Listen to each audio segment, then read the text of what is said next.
Voilà, bonsoir à tous. Je vais voir s'il y a. Faites-moi savoir si vous êtes là, si le son est bon également. J'espère que tout fonctionne. Oui, ok. Bonsoir Christine, bonsoir Sabine. Le son est bon, vous entendez bien?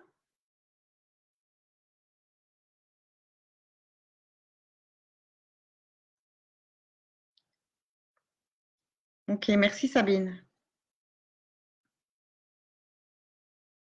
Voilà, je vais juste attendre qu'il y ait un tout petit peu de plus de monde avant de commencer. Euh, voilà. Je me suis juste préparé quelques petites notes puisque aujourd'hui c'est un sujet et pas nécessairement les questions-réponses comme j'ai fait les dernières fois. Je vous laisserai la possibilité de poser des questions après ma petite présentation. Je vais pas vous prendre des heures non plus. Donc, excusez-moi. Aujourd'hui, j'ai choisi de vous parler de la méditation pleine conscience, prévention de la rechute et de la méditation en général et en quoi ça pouvait vraiment nous être utile sur notre parcours, notre chemin de rétablissement de l'abstinence. Hein. Avant de commencer, j'aimerais apporter juste une petite précision. Je publie énormément, enfin je publie régulièrement des panneaux concernant la pensée positive et des choses comme ça. Et parfois, j'ai des commentaires, voilà, que c'est pas facile. C'est pas toujours facile. J'en suis tout à fait consciente. Je ne suis pas arrivée là comme ça d'un coup de baguette magique. C'est des choses qu'il m'a fallu mettre en place, qu'il a fallu que je travaille tout au long de ces années, que je travaille toujours, que j'utilise toujours. Au début, ça n'a pas été facile. Il a fallu que je me le rappelle, que je me motive, que je m'accroche. On ne change pas sa manière de penser du jour au lendemain. Ça, c'est bien clair. Et donc, voilà, je ne suis pas en train. Sachez que tout ce que je partage, tout ce que je conseille, ce sont des choses que j'ai essayées moi-même. De même que si je venais à conseiller quelqu'un pour une chose ou l'autre, c'est aussi quelqu'un que j'aurais rencontré moi-même, ou du moins des personnes en qui j'aurais toute confiance et qui m'auraient renseigné ces personnes-là. Hein, donc voilà, j'avais juste envie d'être claire et d'expliquer, d'éclaircir ce point-là et de dire que oui, comme tout changement de vie, ben, au début, il faut s'accrocher, faut se discipliner aussi un minimum. Euh, Parce que c'est aussi une forme de discipline pour arriver à des résultats, s'accrocher à des changements. C'est pas facile, c'est pas facile de mettre en place des changements de vie, mais ça reste possible. C'est ça aussi que je veux dire, c'est que c'est pas facile. Bonsoir Marcel, salut Letty. C'est pas facile, quelles que soient les habitudes qu'on souhaite changer en fait. Mais c'est possible, c'est possible. Et là-dessus, je pense en être quand même un bon exemple parce que voilà, j'ai pu aller loin dans ma vie, dans ma consommation aussi, euh, mais aussi mon moral, mes angoisses. Et aujourd'hui, je peux vous assurer que les angoisses, c'est quelque chose que je ne connais pratiquement plus. Euh, il y a des matins comme tout le monde où je me lève, où je vois qu'il fait gris parce que l'automne arrive. Et bien, et surtout le matin quand il fait noir, le soir qui fait noir plus tôt, eh bien, au lieu de me lamenter, je choisis de me motiver et de penser différemment, de me dire, bah, ok, c'est l'automne, mais la nature est superbe et à mon sens, c'est peut-être même le plus beau paysage que la nature nous offre en ce moment.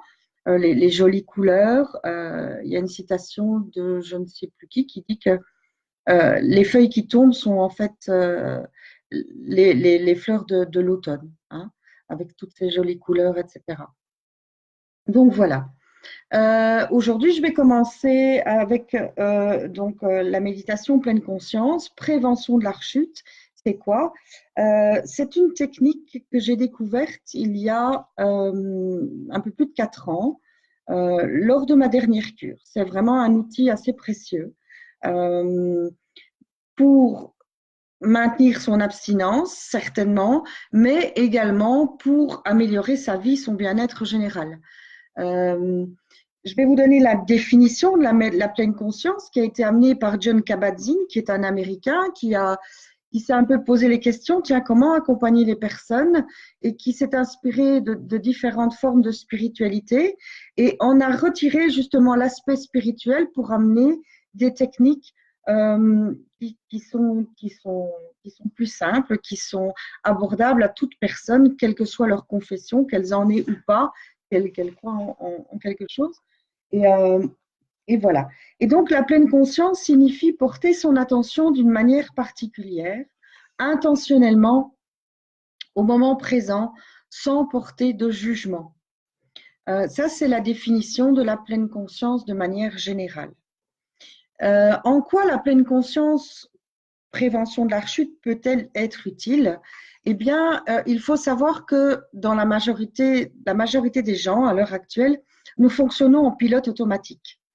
On est sous la douche, on est déjà en train de penser le matin à qu'est-ce que je vais faire à dîner, ou les dossiers qui m'attendent sur mon bureau, mon agenda de la journée. Voilà. Pour ceux qui prennent la voiture pour aller travailler, je suis sûre que vous faites le trajet en pilote automatique. Voilà. On fait beaucoup de choses en pilote automatique et sans même s'en rendre compte. Eh bien, la rechute, ça peut être ça aussi. Parce que nous sommes habitués à fonctionner d'une certaine manière, à calmer nos angoisses, à calmer un certain mal-être ou des difficultés à s'exprimer, enfin, quelles que soient les raisons en fait pour lesquelles on boit. Mais c'est dans nos habitudes, dans nos manières de fonctionner. Et donc, si on sort d'une pleine conscience, eh bien, en fait, si on reste dans son mode pilote automatique, voilà, sans réfléchir, on rentre dans nos vieilles habitudes et c'est comme ça aussi que la rechute arrive parce que c'est dans notre manière de fonctionner. La méditation pleine conscience, prévention de la rechute, se fait par une mise en place suivant un programme de 8 semaines. Pendant ces 8 semaines, les participants sont amenés à avoir une séance hebdomadaire qui dure en général 2 heures et demie. Mais ça s'accompagne également d'un travail quotidien, parce que c'est ça, mettre en place un changement de vie, changer ses habitudes, acquérir de nouvelles habitudes, c'est un travail quotidien. Ce n'est pas en faisant quelque chose une fois par semaine que ça va devenir une habitude. Un des outils clés de la méditation pleine conscience, prévention de la rechute, c'est l'espace de respiration sober. C'est quoi sober? C'est en fait, OK, il y a une situation critique, une envie qui surgit, et plutôt que de réagir immédiatement et de chercher à la fuir, eh bien, je me pose, stop, j'observe, qu'est-ce que je ressens, dans quelle émotion est-ce que je suis, je respire pour me recentrer, je reviens à une conscience un peu plus élargie que celle de ma respiration et je réfléchis avant d'agir. Je réfléchis à la meilleure manière d'agir pour moi dans cette situation-là. C'est quelque chose qu'on peut évidemment utiliser quand on a des envies, mais également dans des situations de stress important.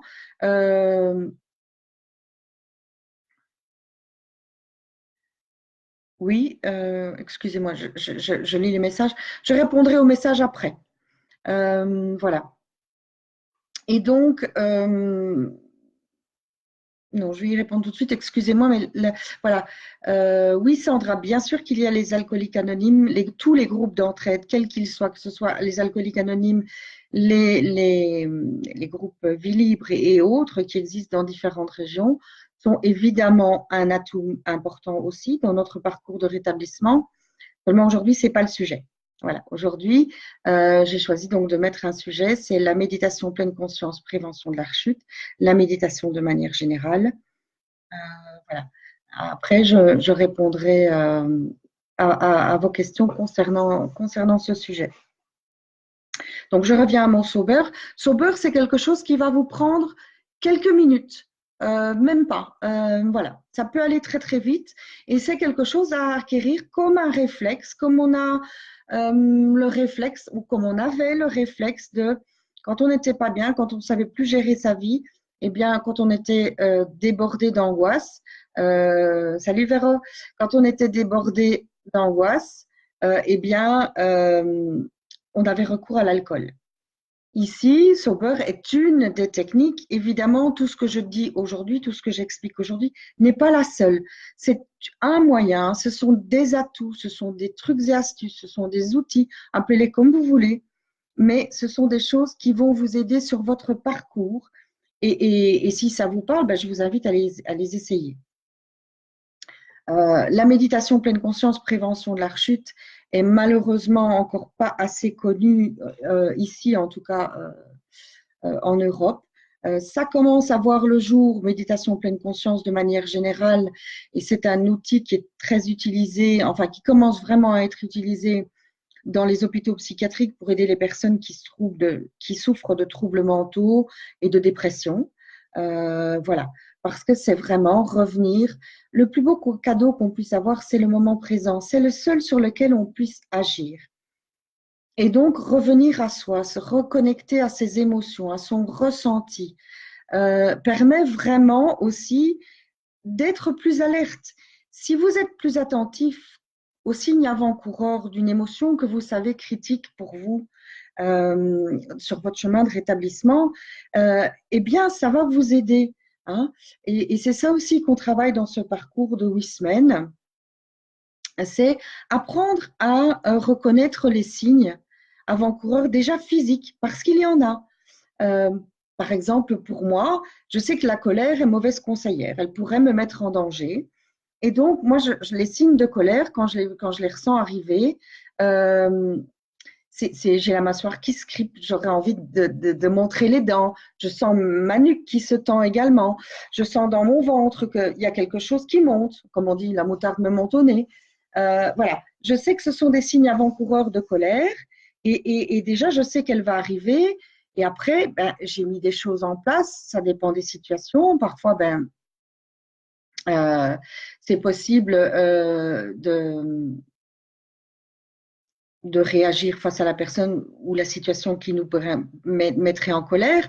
Parfois, c'est simplement, si on sait que ça ne sert à rien, on s'en va et on élimine sa colère d'une autre manière. Il existe aussi plein de petites choses, plein de trucs et astuces pour pouvoir éliminer cette colère parce qu'évidemment, garder des colères et des frustrations n'est pas bon pour nous. Hein. À un moment donné, la marmite à pression, elle explose. Et en général, ce n'est pas de la bonne façon. Donc, voilà. Je vais mettre de mes notes. Hein. Les grands principes, donc, je reviens un petit peu aux grands principes de la pleine conscience, c'est observer ce qu'il vient tel qu'il vient, sans jugement. Ça veut dire aussi que si vous êtes dans une émotion, et je ne vais pas utiliser négatif ou positif parce que, en tout cas ici, c'est déjà porter un jugement. Et en plus, ce qui est négatif pour moi n'est pas nécessairement négatif pour quelqu'un d'autre, et vice-versa. Donc, on va dire plutôt des émotions, des sentiments, des ressentis qui sont inconfortables, désagréables pour la personne. Ben, c'est simplement de les accepter. Et quand on accepte quelque chose, quand on accepte ce ressenti, il devient déjà nettement moins désagréable. Parce que voilà, il est là, on l'accepte. Cette émotion, elle est là, elle a une raison d'être et elle fait partie de nous. Ensuite, et ne pas se juger de ressentir ça. Non, je ne devrais pas me sentir comme ça. Voilà, je me ressens comme ça. Et là, en tout cas, à ce moment-là, je constate que je me sens comme ça. J'ai ce ressenti-là. Un deuxième principe de la pleine conscience, c'est d'aborder avec bienveillance et curiosité les émotions inconfortables, comme je le dis, qui ne sont plus subies, mais considérées comme des émotions de vie. C'est aussi une manière de se porter en spectateur de ce qu'on se ressent à ce moment-là. Et le fait de se poser en spectateur, eh bien, on se retire un petit peu de cette émotion. C'est aussi quelque chose qui est utilisé dans les techniques EMDR. L'idée, quand on utilise le MDR pour les personnes, en tout cas, qui ont souffert de situations dramatiques, et notamment dans les attentats, c'est de pouvoir repenser à ces situations sans replonger dans les émotions qui les perturbent, en fait. C'est pas l'image en elle-même qui les perturbe, c'est les émotions qui y sont liées. Voilà. Un troisième principe dont j'ai déjà un petit peu parlé, c'est accepter. Accepter. C'est comme ça pour le moment. On sait très bien qu'on est en perpétuel changement. Rien n'est immuable. C'est un peu comme la météo. On sait très bien qu'après les nuages, il y a toujours le soleil derrière. Et même si au moment où les nuages sont là et qu'on ne le voit pas, il est là. Et les nuages bougent. Et alors, sortir, le quatrième grand principe de la méditation pleine conscience, c'est sortir du mode pilote automatique. Hein, et la raison pour laquelle j'expliquais tout à l'heure, bien souvent, la rechute, c'est parce que il y a une émotion ou quelque chose, un élément déclencheur qui s'est passé, qu'on n'a pas vu venir, et à un moment donné, ben voilà, on se tourne vers nos vieux modes de fonctionnement, la manière dont on a l'habitude de fonctionner.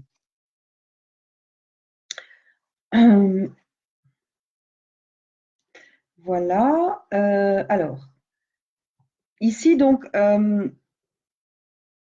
je vais revenir un petit peu sur le principe plus particulier de la méditation pleine conscience, prévention de la rechute.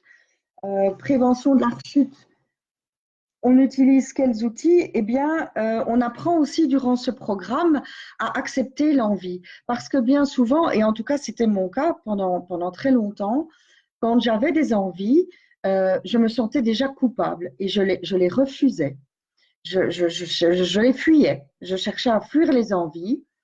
Or, les envies font partie de notre parcours. Ça fait partie de la maladie et en tout cas pour avoir aussi parlé avec des personnes qui sont abstinentes depuis bien plus longtemps que moi, depuis plus de 20 ans, les envies, évidemment, elles sont moins fréquentes, moins fortes, mais elles sont toujours là.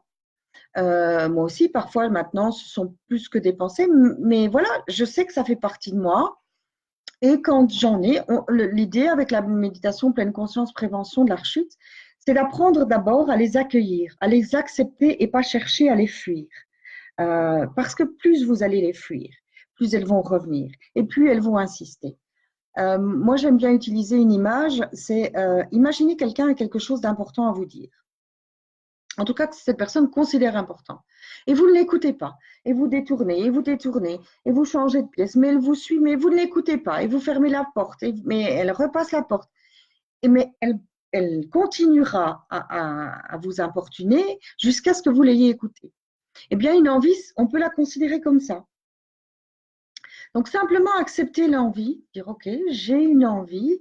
Et avec les outils qu'on peut acquérir durant cette formation, enfin ce module de pleine conscience prévention de la rechute, c'est surfer sur l'envie comme un surfeur surfe sur une grande vague. C'est OK, elle est là, mais j'ai suffisamment de confiance, j'ai suffisamment d'outils dans ma boîte à outils que pour l'accepter et la laisser passer. Voilà. Ça, c'est vraiment aussi un des grands principes clés de la méditation pleine conscience, prévention de la rechute. Alors, comment sont réparties les séances? Eh bien, donc, là, je parle vraiment plus du programme en 8 semaines et puis j'élargirai peut-être par des petits trucs que l'on peut utiliser de manière quotidienne sans nécessairement faire le programme des 8 semaines. Mais évidemment, le programme des 8 semaines, c'est une véritable mise en place de ce changement de vie et il ne s'arrête pas au-delà des 8 semaines. Et pourquoi 8 semaines? Parce que c'est bien le temps qu'il faut pour mettre les bases, pour commencer à s'entraîner. Voilà, imaginez aussi les sportifs. quand ils commencent quelque chose de nouveau, une nouvelle technique, etc., ils travaillent de manière intensive pendant un certain temps avant de dire que c'est quelque chose qui est acquis. Voilà. Le programme basé sur Wismen, donc les 3 premières séances abordent la tendance à fonctionner en pilote automatique. C'est déjà de se rendre compte qu'on fonctionne énormément en pilote automatique. Euh, ensuite, et de comprendre le lien qu'il y a avec la rechute.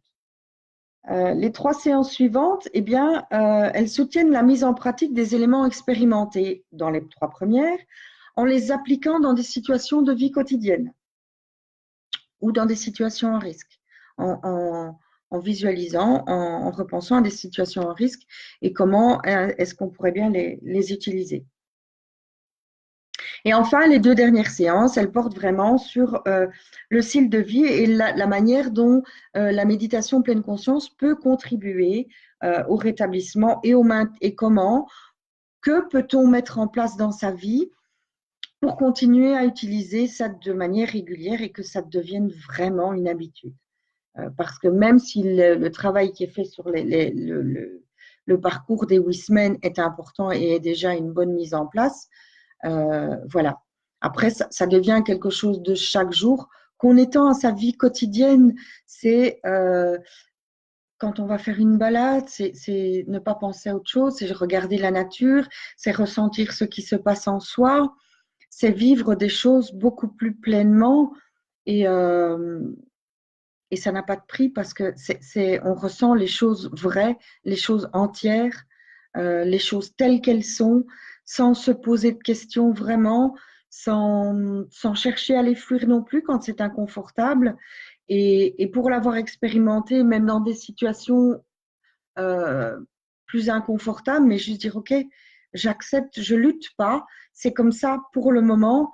Le fait aussi de se dire, c'est comme ça pour le moment, mais de savoir au fond de soi que vraiment les choses changent. Euh, on change de minute en minute. Notre corps est par tout ce qui se passe en nous, ça bouge tout le temps. Et au même titre que tout ça bouge, eh bien, nos émotions évoluent et ce qu'il y a autour de nous change aussi. Et donc, c'est vraiment important. Je vais juste comme ça vous nommer les titres des 8 séances. Donc, c'est la première séance, c'est pilote automatique et rechute, donc faire le lien et comprendre exactement ce qu'est le pilote automatique. La conscience des déclencheurs et des fortes envies. Hein. Donc, savoir identifier, c'est important aussi, identifier, tiens, moi je sais que telle émotion, telle personne, telle situation pourrait me mettre en danger et en détecter les signes avant-coureurs. La pleine conscience dans la vie quotidienne, ça c'est pour la séance numéro 3. La séance 4, c'est la pleine conscience dans les situations à haut risque de consommation. La séance 5, c'est les acceptations et comportements efficaces. Donc ça, vraiment, on arrive, OK, quand on a fait un petit peu l'analyse en amont des éléments déclencheurs, des situations à risque, de comprendre, de pouvoir détecter tout cela. Et ça se fait par des petites techniques de méditation à pratiquer à la maison. Alors, ce ne sont pas des techniques de méditation, la position du lotus Aum, hein. Ce sont des choses vraiment tout à fait pratico-pratiques. Il y a notamment la première qu'on expérimente pendant la première semaine, c'est le body scan. Donc, c'est, voilà, on passe son corps en revue de la tête aux pieds et on essaye de ressentir un maximum ses muscles, voire même, et plus on affine, plus on expérimente, on finit par même arriver à sentir ses cheveux sur sa tête, ressentir vraiment ses cheveux. Et après ça, ben voilà, après ça, donc on est dans l'acceptation et on met en place des comportements efficaces. Efficace, ça veut dire les meilleurs comportements possibles pour nous. Hein. Ce qui est efficace et ce qui est bon pour moi n'est pas nécessairement efficace et bon pour quelqu'un d'autre. On passe évidemment par la séance 6, c'est voir les pensées comme des pensées. Il faut comprendre que les pensées, c'est une production du mental. Simplement ça. Hein, c'est quelque chose, c'est une gymnastique. Et parfois, nos pensées peuvent nous induire dans des réflexions qui pourraient nous mener également à des situations critiques. Et donc, comprendre le rôle que jouent nos pensées quand on se met à ruminer et à imaginer parfois des choses, comprendre ce rôle important dans notre vie, dans notre parcours de rétablissement, eh bien, voilà. Donc ça, c'est pour la séance 6. La séance 7, évidemment, c'est prendre soin de soi et style de vie équilibré. Hein, parce que c'est pas le tout d'arrêter de boire et de changer de vie, enfin de mettre en place des changements de vie, mais il est important que ces changements de vie nous apportent des choses agréables, nous nourrissent de la bonne façon, nous permettent en fait de remplir ce réservoir d'énergie agréable et confortable euh, pour pouvoir faire face parfois à des situations plus difficiles. Et enfin, excusez-moi. La séance 8, c'est soutien social et poursuite de la pratique. Donc, c'est voilà, que puis-je mettre en place, comment, qu'est-ce qui m'aiderait pour pouvoir continuer la méditation pleine conscience dans mon quotidien. Ça, c'est donc un résumé du programme des 8 semaines. J'ai eu l'occasion de faire un programme de 8 semaines ici avec 4 magnifiques personnes que je remercie au passage de leur confiance. Et je pense pouvoir dire que c'est quelque chose qui les a aidés, qui va encore les aider, qui dépasse bien le cadre de la rechute. Parce que voilà. Et moi, dans mon expérience de vie, je dois avouer que quand j'ai découvert cette technique-là, je l'ai suivie un petit peu par obligation dans le centre de cure dans lequel je me trouvais. Et puis, je l'ai un peu mis de côté. C'était un peu passé au second plan. Et puis, tout doucement, voilà, j'ai évolué aussi vers un chemin de développement personnel où j'ai découvert les méditations, dont je vais vous parler dans quelques minutes. Et puis, la pleine conscience a fait son grand retour. J'ai suivi une formation de méditation pleine conscience, prévention de la rechute. Et la méditation pleine conscience, prévention de la rechute, j'ai oublié de vous dire ça. Donc, John Kabat-Zinn est celui qui a créé cette technique, on peut dire ça comme ça. La prévention, la version prévention de la rechute a été créée par Alan Marlatt, qui à la base était un psychologue qui travaillait dans les addictions, qui a découvert cette technique-là et qui s'est dit, mais tiens, je pourrais l'adapter aussi pour les personnes qui rencontrent des problèmes d'addiction. Ça a été déjà expérimenté aux États-Unis vers la fin des années 70 et au fil des années, ils ont fait des études qui montrent que si on prend un groupe qui a suivi un parcours de rétablissement traditionnel et un groupe qui a suivi un parcours de rétablissement dans lequel ils ont utilisé la méditation pleine conscience, eh bien, leur abstinence, la majorité des personnes restent abstinentes sur le plus long terme avec la méditation, celles qui ont utilisé la méditation pleine conscience. Voilà, je ne veux pas non plus vous saouler, excusez-moi le terme, mais voilà, avec trop d'informations d'un coup. Donc, après, je laisserai un peu de place pour des questions. Moi, ce que je peux vous dire, c'est que vraiment dans ma vie, c'est quelque chose de très précieux. Et si je dois donner un exemple précis qui m'a frappé vraiment, ce sont voilà, les dernières vacances avec ma fille, où quelque part j'ai été obligée de déconnecter parce que j'avais pas le wifi partout. Et j'ai vécu ces vacances en pleine conscience. Profiter de l'endroit dans lequel on se trouvait, profiter de ma fille, profiter des relations que nous avons, profiter des rencontres que j'ai faites, des moments de loisirs que nous avons partagés, tout à fait en pleine conscience. Ça n'a pas de prix. Ça n'a pas de prix et c'est extrêmement nourrissant. Voilà. Maintenant, je vais venir vraiment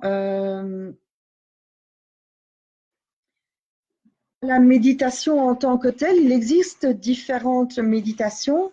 Il y a les méditations guidées que vous pouvez. Je pense qu'il y a des groupes maintenant qui se font un peu plus, un peu partout. Donc, on se retrouve en groupe, il y a une personne qui fait une méditation guidée. Il y en a énormément sur Facebook que vous trouvez. Et puis, il y a aussi des moyens, des micro-méditations. Simplement se poser pendant 5 minutes chaque jour et faire 5 minutes de respiration, tout simplement. Uniquement se concentrer sur sa respiration. Au début, c'est un peu difficile parce que notre esprit est habitué à penser. On a quand même pas mal de pensées à la minute. Et simplement, donc, penser. Quand on inspire, on pense j'inspire. Quand on expire, on pense expire. Inspire, expire. À un moment donné, on lâche ça et on se concentre juste sur le va-et-vient de notre respiration, de notre souffle qui entre et qui sort. Eh bien, voilà, ça vous permet de vous poser. Et la méditation a quand même été maintenant étudiée par les scientifiques. Et il s'avère que les résultats, même sur le physique, sont énormes. Ça permet de travailler sa concentration, ça permet de travailler sa mémoire. Moi, je suis intimement persuadée que j'ai retrouvé la majorité de ma mémoire après ma dernière cure grâce aux méditations que j'ai faites, que j'ai médité très longtemps tous les jours. Puis la vie a fait que j'ai un peu lâché. Là, j'ai repris et c'est quelque chose que j'ai plus envie de lâcher en fait, parce que je m'aperçois que ça aide à la concentration, ça aide à se poser, ça aide à gérer les situations de stress, à moins partir au quart de tour. C'est vraiment un outil super puissant. Il n'est pas nécessaire de méditer, de faire de longues méditations guidées tous les jours, simplement prendre 5 minutes par jour. Et il vaut mieux prendre 5 minutes par jour que de faire une méditation d'une heure toutes les semaines. Donc, je vous invite à aller découvrir ce type de méditation sur Facebook. Il y a aussi beaucoup d'explications que vous pouvez trouver sur Internet. Moi, ce dont je peux témoigner, c'est que c'est un outil que j'utilise maintenant depuis plusieurs années et je l'utilise vraiment aussi, bon, maintenant de manière récurrente tous les jours, mais comme je l'ai fait au début et c'est quelque chose que je n'ai plus envie de lâcher. Mais c'est quelque chose aussi que j'ai utilisé à certains moments quand j'en avais besoin, dans des situations un peu plus difficiles de ma vie. Je me souviens que quand j'ai fait mes premiers matchs d'impro où j'étais extrêmement stressée, où je me sentais, mais je ne vais pas y arriver, le stress est trop important, eh bien voilà, j'ai fait des méditations. J'ai fait des méditations avant, 1 heure avant de partir pour l'endroit. J'ai pris une ou l'autre méditation au hasard. Aujourd'hui, je médite le matin. Je médite le matin pour passer une bonne journée et je peux vous assurer avoir une bonne énergie toute la journée, avoir de l'énergie. Et ben, je vous promets que ça marche. C'est quelque chose de super utile. Au passage, je vois qu'Anthony est là et Anthony nous a partagé un super outil, enfin un super bouquin, le Miracle Morning, Miracle Morning, pardon, qui consiste, je vais résumer parce que c'est bien plus vaste que ça, mais qui consiste à prendre du temps pour soi le matin pour faire quelque chose qui va nous permettre de nous sentir bien et de progresser, de réaliser ses objectifs de vie. Et c'est quelque chose donc, que j'ai découvert il y a 2 semaines. Ça fait 10 jours que je le pratique chaque matin. Il fait aussi que la vie m'amène à me lever très tôt parce que maintenant j'amène ma fille à la gare très tôt le matin. Eh bien, voilà, l'un dans l'autre, j'en profite. Et je prends 1 heure chaque matin pour moi, pour méditer d'une part, pour lire d'autre part. Et puis, je pense que je vais progresser et ajouter d'autres activités comme c'est conseillé dans le livre. Et vraiment, je ne regrette pas. Je remercie encore Anthony. D'ailleurs, si vous êtes intéressé également par avoir quelques livres qui traitent de la pleine conscience, je mettrai un petit récapitulatif, quelques livres, quelques suggestions de livres en commentaire après le live. Voilà.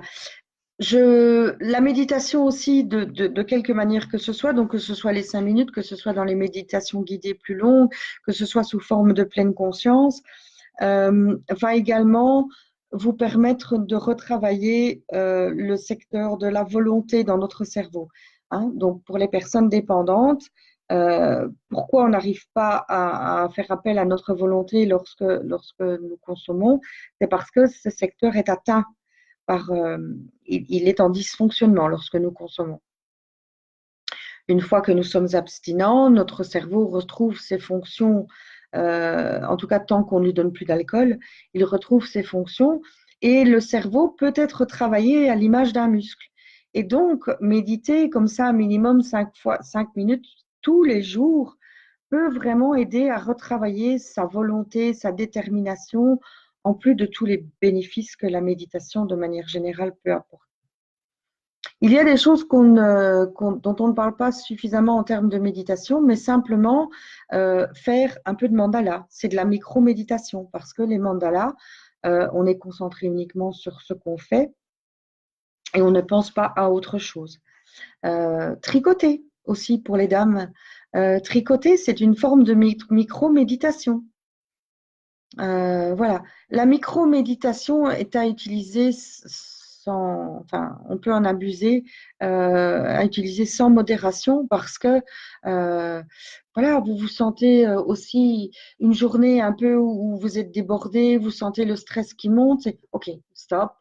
Je prends 2, 3 minutes, je me pose, je respire, je me concentre sur ma respiration pour éviter de se laisser submerger, encore une fois, par la vague. Hein, comme je parlais tout à l'heure avec les envies, de considérer les envies comme une vague et de surfer dessus. Eh bien voilà, ça aussi, c'est quelque chose que vous pouvez utiliser dans ces circonstances-là. Euh, En tout cas, moi, c'est vraiment un outil que j'avais envie de vous partager aujourd'hui au travers de ce live parce que le fait aussi de préparer cette formation que j'ai eu l'immense plaisir de donner, enfin ce module de Wisman que j'ai eu l'immense plaisir de donner, eh bien, m'a aussi permis de revenir un petit peu à certains principes et de les remettre euh, dans ma vie, des choses qui étaient passées parce que voilà, c'est bon. Et puis, à certains moments de sa vie, on entend des choses, il y a des choses qui nous percutent plus d'autres. Et puis, on peut relire le même bouquin et on va entendre d'autres choses et considérer d'autres choses parce qu'on est dans une phase différente de notre vie. Euh, voilà. Je pense que j'ai fait le tour, j'ai juste l'impression d'avoir foncé comme une locomotive. C'est un petit peu à l'image de ma journée, même si avant de faire ce live, j'ai fait 5 minutes de respiration. Mais ça, c'est un peu la pression que je me mets quand je fais un live. Voilà. Mais ça aussi, par exemple, j'ai un léger côté perfectionniste et me poser comme ça, faire ces micro-méditations, méditer tous les jours, m'aide à prendre du recul et ce principe de bienveillance qu'on retrouve également fortement dans la pleine conscience, qui est important, le non-jugement, non seulement des autres, mais de soi-même aussi, parce que je pense qu'on est beaucoup plus dur envers soi-même qu'on peut l'être envers les autres. Moi, je sais bien qu'à certains moments, je peux être très dure envers moi, très exigeante envers moi, et que eh bien, la pleine conscience me permet de me dire, oh là, hé, stop.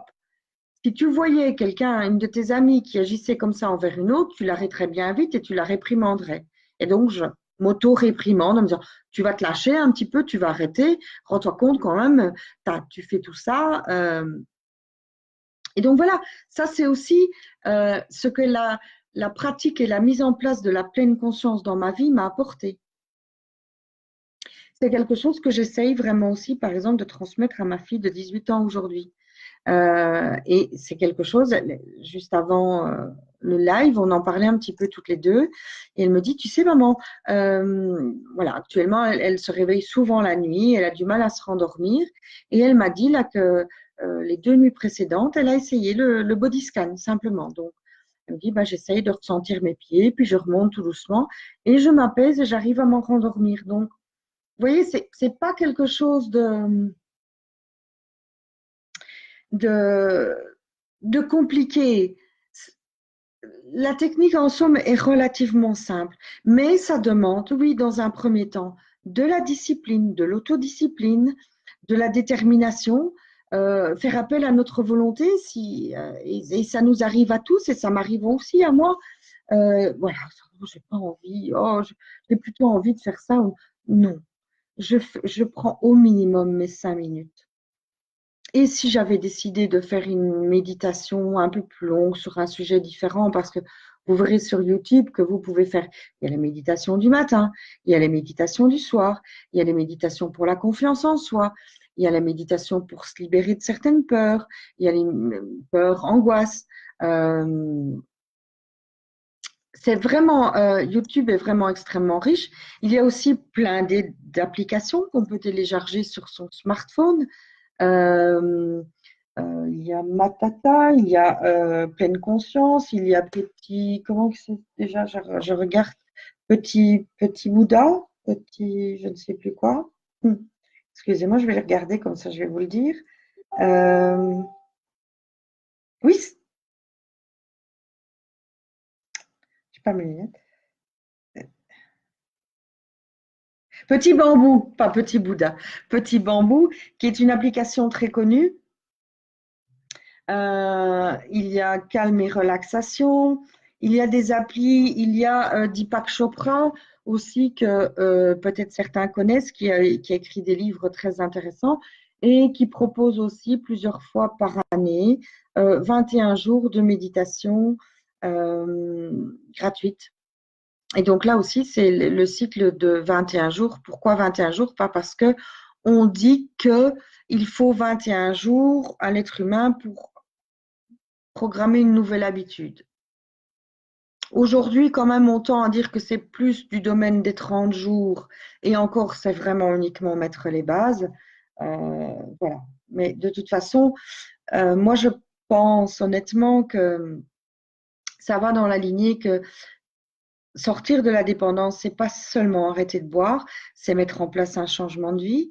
Dans un premier temps, notre objectif principal est l'abstinence, mais à un moment donné, l'abstinence devient un outil pour vivre heureux. Ça, c'est après minimum 1 an d'abstinence. Au début, ceux qui l'expérimentent ou ceux qui l'ont expérimenté, on sait bien que la première année est souvent la plus difficile parce que c'est celle qui demande à pouvoir utiliser peut-être les outils qu'on a déjà utilisés pour s'en sortir, à en découvrir d'autres et à ce que tout ça devienne des habitudes. Voilà. Je vais juste maintenant faire un petit tour sur les commentaires, voir s'il y a des questions.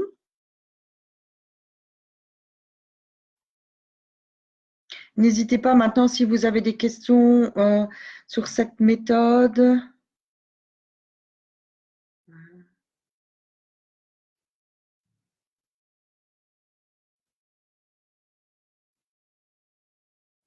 Ah, bonsoir Abdel. Je ne savais pas si je t'avais salué. Bonsoir Sandrine. Alors, bonsoir. Que penser le baclofen? Oui. Je vais vite passer sur le sujet parce que c'est pas vraiment le sujet d'aujourd'hui, mais je me ferai un plaisir d'y revenir lors du live le mois prochain. Quoique le mois prochain, je vous propose d'aborder pour les personnes dépendantes les fêtes, qui est souvent un moment difficile. Mais bon, le baclofen, en fait, si on doit faire un bilan, c'est du 50-50. Il faut savoir que pour avoir l'effet escompté dans un problème de dépendance, il faut prendre des doses assez considérables. Jusqu'il y a peu, c'était 18 comprimés par jour, soit 180 mg. Alors, sur certaines personnes, ça fonctionne très bien. J'ai rencontré un monsieur qui s'en est sorti avec ça et qui les prend toujours et qui vit toujours très bien. Moi, personnellement, j'ai essayé et arrivé à ces doses-là, ben, j'étais un zombie. Ça m'assommait complètement. Parce que voilà, au départ, c'est quand même quelque chose qui est prescrit pour les personnes qui sont para ou hémiplégiques. Voilà, ici, Sylvie nous dit que la méditation pleine conscience l'aide chaque jour. Voilà, et à l'instant présent, à comprendre nos émotions. C'est avec plaisir que je partage cet outil avec vous, Sylvie. Et surtout, voilà, si vous avez des questions, si je suis passée un peu trop vite sur certaines choses, je voulais pas non plus faire trop long et entrer trop dans les détails parce que là, on est parti pour la soirée. C'est pas le but. Voilà. Valérie Denis, oui, bien sûr, tout est bon à prendre. J'ai choisi le trek. Je me rattrape. Oui. Ben, le trek, par exemple, faire un trek en pleine conscience, ça peut être super chouette aussi. Moi, malheureusement, actuellement, physiquement, je suis un peu limitée et je ne pourrais pas marcher comme j'en aurais envie. Je ne peux pas marcher comme j'en ai envie. Euh, mais en tout cas, voilà, je vais promener mon chien. Euh, J'essaye au maximum parce que je ne suis pas un Bouddha non plus. Hein, mon esprit il fonctionne bien et les pensées elles sont toujours là aussi. Mais j'essaie au maximum. Je regarde le ciel, je suis attentive à ce que je ressens. Voilà. Je continue à parcourir. Vous savez, ouais, je me mets la pression. Bonsoir Elsa. Pour les personnes qui sont arrivées en retard, n'hésitez pas, vous pourrez revoir la vidéo après sur ma page.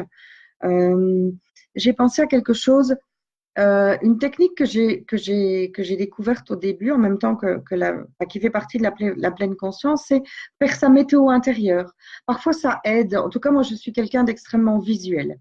Et donc, utiliser des images me permettent vraiment m'aide vraiment à ressentir les choses. Et c'est quelque chose que j'utilise, OK? Ma météo intérieure. Je me pose, je prends juste le temps de me poser. Comment c'est là à l'intérieur de moi? Comment c'est dans mes émotions? Comment je me sens? Et parfois, ben oui, il fait tout gris. Parfois, il y a une grosse tempête avec des éclairs, avec beaucoup de vent, avec une tornade. Parfois, c'est juste un magnifique ciel bleu avec un super soleil rayonnant. Euh, voilà. Et cette image de la météo, comme je l'ai expliqué un petit peu plus tôt, m'aide vraiment à me dire, OK, c'est la tempête, mais ce dicton qu'on dit après la pluie, le beau temps, c'est vrai, c'est comme ça. Même si parfois chez nous en Belgique, le beau temps il met un peu plus longtemps à arriver, euh, il y a quand même des éclaircies. En plus, cette année, on a été quand même bien gâtés. Voilà. Et donc, et parfois, c'est mitigé. Il y a des nuages, mais il y a quand même le ciel, le soleil sur un coin. Voilà, ça c'est une technique qui me permet aussi à un moment donné, c'est une forme de micro-méditation également. Euh, et je vous invite vraiment, si vous avez un peu d'intérêt pour ça, soit vous pouvez honnêtement me poser des questions ou me poser des questions via message privé. C'est possible aussi et je me ferai un plaisir de vous y répondre, en tout cas dans la mesure de mes connaissances. Et si je ne sais pas, je ne manquerai pas de vous dire que je ne sais pas répondre à votre question. Euh, Allez voir sur Internet aussi, documentez-vous. Bon, parfois, Internet est plus. Enfin, il faut faire attention aux infos qu'on peut trouver sur Internet. Il y a de l'info, il y a de l'intox. Mais voilà. Je vois des commentaires sur mon PC là que je ne vois pas ici. C'est pas grave. Euh, voilà. On me dit donc oui que Petit Bambou, c'est bien. Oui, Petit Bambou, c'est très chouette. Je l'ai expérimenté il y a quelque temps. Voilà. Actuellement, moi, je suis partie sur d'autres choses, mais. Je parlais tout à l'heure de Deepak Chopra. Eh bien là, je ne suis pas sûre de l'avoir partagé. Je suis dans une session en cours avec lui en fait. Et dans ces cycles de méditation de 21 jours, il le propose une version en français, une version en anglais. Elles ne sont pas toutes les deux au même moment. Et ça commence comment? En fait, donc Deepak Chopra est un médecin indien qui a migré aux États-Unis et qui s'est vraiment penché sur le développement personnel et l'aspect spirituel aussi. Il a écrit beaucoup de bouquins qui sont très, très intéressants. C'est quelqu'un qui a fait des conférences aussi, qui est extrêmement intéressant. Et donc, ces cycles de méditation de 21 jours, ça se passe comment? Eh bien, donc chaque jour, il diffuse sur Internet. Il suffit juste de s'inscrire gratuitement sur son site. Il y a des applis téléchargeables sur les smartphones et chaque jour, on reçoit la méditation. Les 21 jours, les 21 jours de méditation ont un sujet. Par exemple, actuellement, le sujet de celui en anglais, c'est eh bien, trouver son énergie, avoir une énergie constante et comment et où on va la chercher. Et donc, il commence chaque jour par une explication du vraiment, chaque jour un thème particulier. Il commence par une explication et ensuite, il consacre 10 minutes de méditation proprement dite, durant lesquelles il nous invite à répéter un mantra en indien, oui, en indien sanskrit. Voilà. Et il faut savoir que les mantras ou affirmations, on peut appeler ça comme ça aussi, ont quand même des répercussions extrêmement importantes. Se répéter de manière rituelle en immotant les émotions avec permet également d'avoir un impact important sur votre manière de voir la vie, sur votre manière de vivre votre vie. Vous pouvez utiliser des mantras aussi pour récupérer, retrouver la confiance en vous, l'estime de vous. Voilà. Maintenant, au début, quand on appréhende cette technique-là aussi, ça peut être simplement de la répétition purement et simplement de phrases. Et puis petit à petit, les émotions qui sont liées, et c'est là que l'impact est le plus grand, viennent. Et là, à ce moment-là, c'est vraiment, ça peut devenir extrêmement puissant. Ce sont des choses que j'ai utilisées aussi, qui sont utilisées dans des techniques de coaching également. Voilà, à l'heure actuelle, vraiment, tout se recoupe. En tout cas, beaucoup de choses se recoupent. Et la méditation n'est plus, à l'heure actuelle, considérée vraiment réservée à ceux que l'on voit comme vraiment des gens hyper spirituels ou voire des gens un peu marginaux. Non, pas du tout. La méditation est un outil. Dans certains endroits, même on commence à le faire avec les enfants dans les écoles. Et ça, moi, je trouve génial parce que c'est un outil de vie. C'est un outil de vie pour vivre bien, pour se sentir bien dans sa peau. Voilà. Je ne sais pas. Bonsoir Marie-Claire. Marie-Claire qui semble venir d'arriver. Est-ce que vous avez encore des questions? Est-ce que vous aimeriez que je développe quelque chose quelque chose que j'ai abordé peut-être trop brièvement durant cette heure ou est-ce que vous avez des questions à poser par rapport à un parcours de rétablissement, votre parcours d'abstinence, mon parcours d'abstinence? Je suis ouverte à toute proposition. Et sinon, donc voilà, le prochain live, je vous en ferai part et je le ferai donc plus ou moins vers, oui, comme dans un mois, vers début décembre. Et je pense qu'il sera plus centré sur la manière de vivre les fêtes de fin d'année lorsqu'on est abstinent de la meilleure façon possible. Et sans alcool surtout. Et je vous assure que c'est totalement possible et de vivre pleinement les fêtes de fin d'année, de profiter de la magie de Noël, de profiter des bons moments passés en famille ou entre amis, de célébrer les fêtes au même titre que n'importe qui, sans avoir nécessairement besoin de consommer du vin, du champagne et autres, ou même les vins chauds, d'aller à un marché de Noël sans consommer un vin chaud et de mettre en place d'autres rituels que ceux qu'on avait avant. Évidemment, un rituel qui est fortement bien connu, mais voilà, je suis occupée à partir sur ce thème-là. Je ne vais m'arrêter là. j'aborderai ce sujet donc dans le prochain live. Je rappelle, si vous avez envie de voir un sujet abordé ou des questions à poser pour le prochain live, n'hésitez pas à venir me les poser, me les envoyer en message privé. Je me ferai un plaisir d'y répondre lors du prochain live. Si des personnes souhaitent me poser des questions en privé et que la réponse reste anonyme, elle le restera. Je respecte ça aussi. Tout le monde n'est pas obligé de, voilà, de développer. Marcel, merci. Félicitations Sandra, c'est bien, c'est super. Un an d'abstinence, ça se fête. Hein.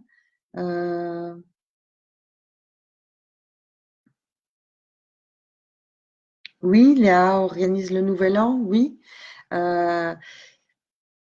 C'est un outil comme un autre, bien sûr. Il y en a plein d'autres aussi.